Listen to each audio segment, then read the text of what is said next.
આ કોઈ મજાક નથી, પણ તેનો જાદુ તમને આશ્ચર્યચકિત કરી દેશે।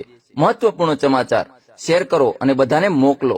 યાદ રાખો કે ભારતમાં મોટા ભાગના મૃત્યુ કોલેસ્ટ્રોલ વધવાને કારણે હાર્ટ એટેકથી થાય છે।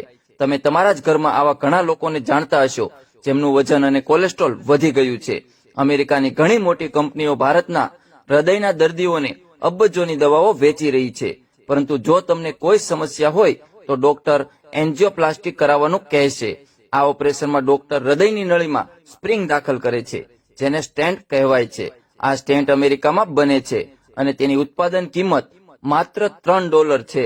આ સ્ટેન્ટ ભારતમાં લાવીને 3 થી 5 લાખ રૂપિયામાં વેચાય છે અને તમને લૂંટવામાં આવે છે।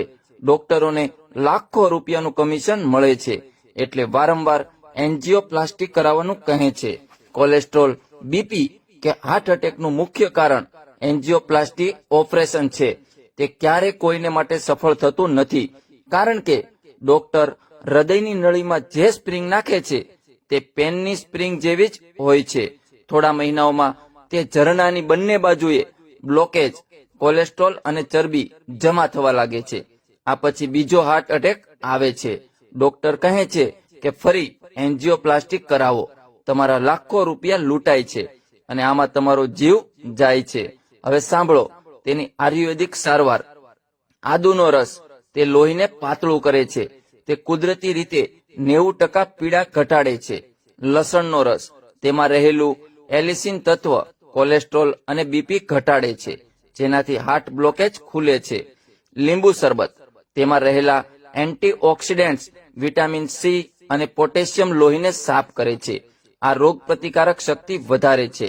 એપલ સીડર વિનેગાર તેમાં 90 પ્રકારના તત્વો હોય છે, જે શરીરના તમામ જ્ઞાનતંતુઓ ખોલે છે, પેટ સાફ કરે છે અને થાક દૂર કરે છે। આ દેશી દવાઓનો આ રીતે ઉપયોગ કરો। 1 કપ લીંબુનો રસ લો। 2 1 કપ આદુનો રસ લો। 1 કપ લસણનો રસ લો। 1 કપ એપલ સીડર વિનેગર લો। ચારેયને મિક્સ કરો અને તેને ધીમી આંચ પર ગરમ કરો। જ્યારે 3 કપ રહી જાય પછી તેને ઠંડુ કરો અને હવે તમે તેમાં 3 કપ મધ ઉમેરો। આ દવાના 3 ચમચી દરરોજ સવારે ખાલી પેટ લો। બધા બ્લોકેજ દૂર થઈ જશે। હું તમને બધાને હાથ જોડીને વિનંતી કરું છું કે આ સંદેશને શક્ય તેટલો ફેલાવો, જેથી દરેક વ્યક્તિ આ દવાથી પોતાનો ઈલાજ કરી શકે। આભાર। માત્ર સાંજનો વિચાર કરો, સાંજના 7:30 વાગ્યા છે અને તમે પણ એકલા ઘરે જઈ રહ્યા છો। આવી સ્થિતિમાં અચાનક તમારી છાતીમાં તીવ્ર દુખાવો થાય છે, જે તમારા હાથમાંથી પસાર થાય છે, જડબા સુધી પહોંચે છે। તમે તમારા ઘરની નજીકની હોસ્પિટલથી 5 માઇલ દૂર છો અને કમનસીબે તમે જાણતા નથી કે તમે ત્યાં પહોંચી શકશો કે નહીં।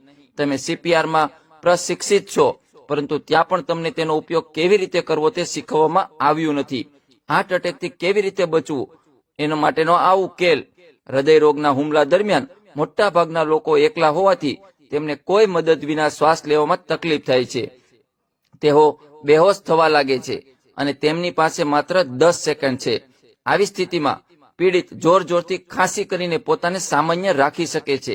એક નિશાસો દરેક ઉધરસ પહેલા લેવો જોઈએ અને ઉધરસ એટલી મજબૂત છે કે છાતીમાંથી થૂક નીકળી જાય। મદદ ન આવે ત્યાં સુધી પ્રક્રિયા 2 સેકન્ડ માટે પુનરાવર્તન કરતા રહેવું જોઈએ, જેથી ધબકારા સામાન્ય થઈ જાય। ચાલો તે કરીએ। ફેફસામાં જોરથી શ્વાસ ઓક્સિજન ઉત્પન્ન કરે છે અને જોરથી ઉધરસનું કારણ જેમાંથી હૃદય સંકોચાય છે। નિયમિત રક્ત પરિભ્રમણ ચાલે છે। કૃપા કરીને આ સંદેશ શક્ય હોય ત્યાં સુધી દરેકને ફેલાવો।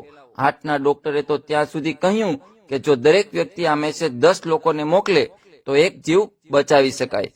તમને સૌથી વધુ વિનંતી કરવામાં આવે છે, મજાકના ફોટા મોકલવાને બદલે આ સંદેશ દરેકને મોકલો જીવ બચાવવા માટે। એક મિત્રે મને મોકલ્યો છે, હવે તમારો વારો છે। જાહેર હિતમાં પ્રસારણ। આ કોઈ મજાક નથી, પરંતુ તેનો જાદુ તમને આશ્ચર્યચકિત કરી દેશે।